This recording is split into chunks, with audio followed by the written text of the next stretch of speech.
Well, guys, I got a hold of this old 15-gallon Bud Light beer keg, and I got it like this with the top already cut out, and it had all my charcoal in it, but now that that's gone, I was thinking, man, I'd turn it into something else, and then I came up with the idea of a small wood burner for a small building, and it'd have been easier if the top was still on it, but I'm going to cut a new one out of some plate metal, and well, guys, the lid used to be inside here below the handles. I'll never be able to get a piece of steel in there since there's this lip on the keg. The only option I really got is to make a new lid on top, and I'm going to have to weld these handles shut. Well, I got this circle traced out on my sheet metal, and I'm going to cut this circle out, get it welded on top of the barrel. This is 3/16.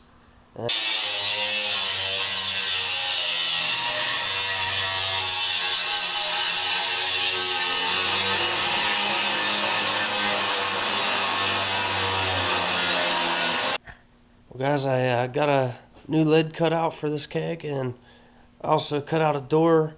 I'm going to go ahead and clean up the paint around it and get it welded all the way around to the keg.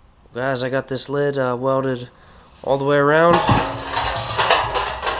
This is kind of a long way to go. Long weld. It took a little bit of time, but that part's done. Guys, I got the door opening all cut out, and I welded in this angle iron door frame, and that'll reinforce where the door's going and reinforce where I'm going to weld hinges and a door latch too. I'll probably use the same piece I actually cut out of the hole. Well, guys, I cut this chunk of a 6-inch steel pipe, and I got it centered up on top here. My 6-inch chimney pipes will slip inside of here. I got this coped out, and I got a hole cut in the keg, and I'm getting ready to weld all the way around it.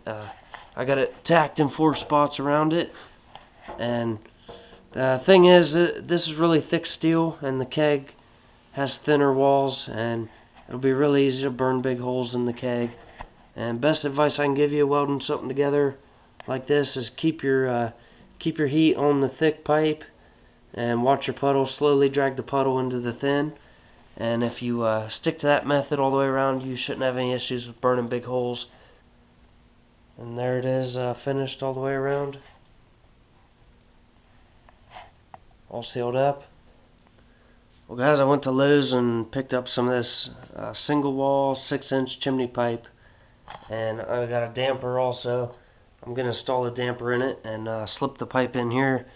I also cut this piece of steel and bent it around inside. I'm going to weld it all the way around the top of that. The pipe will sit down against it and it'll seal. Guys, I'm also going to build some legs on this, and let me show you how I figure out my angles on things sometimes. I traced the keg out here and I drew some parallel lines, and then I want the legs to taper out a couple inches in each direction. And this is some angle iron off an old bed frame, and when I lay it in place, it'll show me how to cut my pieces. And this is a method I've been doing for lots of years, is tracing out parts on my floor. Well, guys, here's both sets of legs welded up and finished, and they're almost exactly the same.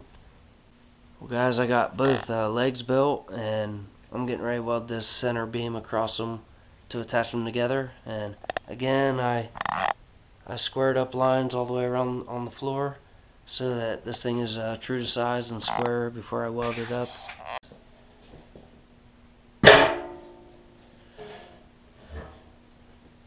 There we go. I'm gonna weld these legs on now and get this thing straightened up. Well, guys, I need to turn this barrel to the left or right to get it trued up. So what I've done is marked the center point in between the legs, and now what I'm gonna do is I'm gonna plumb up to the center point of my door opening. Well, guys, I'm getting ready to build a door for this, and I'm making a little door frame out of angle iron. And what I did is took a Sharpie and I drew a square to the correct size, and I got it all clamped down so it doesn't move while I weld the corners all together. Well, guys, I just got a door built and installed on this thing, and it's a real simple hinge system. It's just a chunk of all thread, some nuts, and some steel tabs with holes drilled in them. And see the angle iron door here, see it shuts inside of itself, and it makes a pretty decent seal. Alright guys, well here's the door latch I came up with. I just cut out some steel, and see the way it tapers down here. When I latch it, it'll actually draw the door in tight. See, and real simple, just some basic hardware and steel, and so now it's on to the next part. Well guys, I think I got all the welding done on this project. The door is complete with a latch, and if you remember, I had a couple holes, handle holes in the side of the keg. This one I just filled with steel.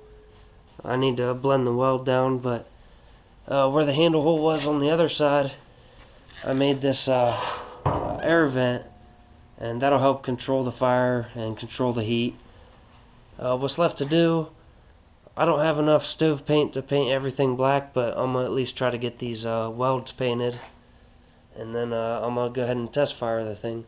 Well guys, I only had a little bit of stove paint, but I was able to get a coat on any of the steel or the welds that I added. The keg itself is stainless steel, so this thing will last a really long time, but like I said, I did get a coat on any of the stuff that would rust, but for now I'm going to take it out in my driveway. It's really late, but I'm going to go ahead and light a fire in it and see what it looks like burning. Guys, this little wood burner stove actually puts off a lot of heat, and it ought to heat up a fair-sized building actually, and you can control the heat and the flame between the door, this air vent, and the damper here on the pipe is how you adjust the flow. And overall, I'm pretty satisfied with the end result, and I think it'll be efficient, pretty efficient little stove.